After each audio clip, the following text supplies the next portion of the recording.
ইরানের শক্তি, বিজ্ঞান আর প্রযুক্তি, মিসাইলের গর্জন। খামেনি বিশ্বকে জানাতে চান ইরান কখনো থামবে না। বিশাল আকাশে ইরান শক্তিশালী, মাটির গহীনেও আছে অস্ত্রের শক্তি।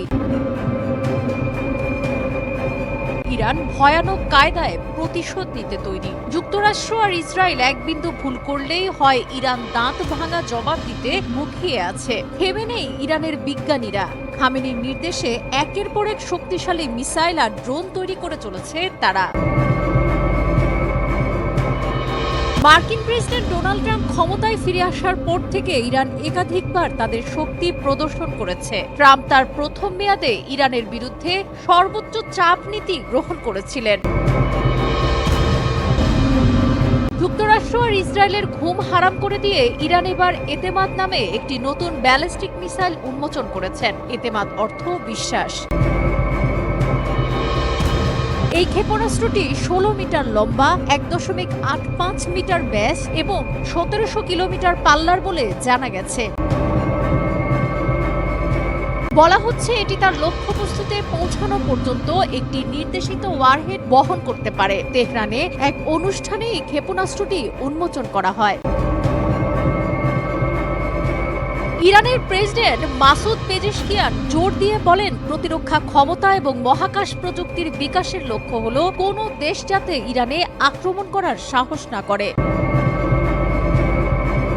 এতেমাদ ক্ষেপণাস্ত্র ছাড়াও ইরান একটি নতুন যুদ্ধ বিধ্বংসী ক্রুজ ক্ষেপণাস্ত্র গদর 380ও পরীক্ষা করেছে। ক্ষেপণাস্ত্রটির পাল্লা 1000 কিলোমিটার।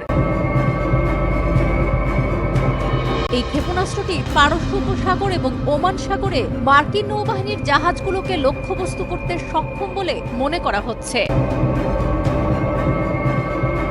ভূগর্ভস্থ স্থাপনা থেকে ক্ষেপণাস্ত্রটি উৎক্ষেপণ করা যেতে পারে এবং আইআরজিসি এর যে কোনো সদস্য 5 মিনিটেরও কম সময়ে এই ক্ষেপণাস্ত্র উৎক্ষেপণ করতে পারবেন।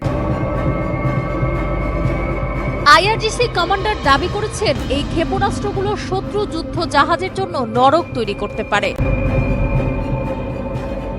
সাম্প্রতিক মাসগুলোতে ইরান বেশ কয়েকটি সামরিক মহড়া পরিচালনা করেছে এবং ভূগর্ভস্থ ক্ষেপণাস্ত্র ঘাঁটি প্রকাশ করেছে, যা তেহরানের ক্রমবর্ধমান ক্ষেপণাস্ত্র ক্ষমতা প্রদর্শন করেছে। ইরান আরও দাবি করেছে তাদের 2000 কিলোমিটার পর্যন্ত দূরত্বে পৌঁছাতে সক্ষম ক্ষেপণাস্ত্র রয়েছে, যা ইসরায়েল সহ মধ্যপ্রাচ্যের বেশিরভাগ অংশকে তাদের সম্ভাব্য আক্রমণের পরিসরে রেখেছে।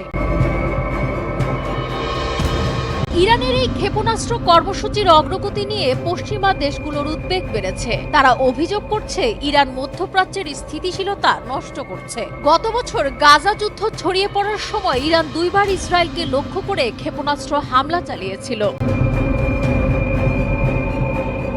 1980 থেকে 1988 সাল পর্যন্ত ইরাকের সঙ্গে ধ্বংসাত্মক যুদ্ধের সময় ইরান অস্ত্র নিষেধাজ্ঞার মধ্যে ছিল। এখন ইরানের কাছে দেশীয়ভাবে উন্নত অস্ত্রের একটি বড় অস্ত্রাগার রয়েছে, যার মধ্যে রয়েছে ক্ষেপণাস্ত্র, বিমান প্রতিরক্ষা ব্যবস্থা ও ড্রোন।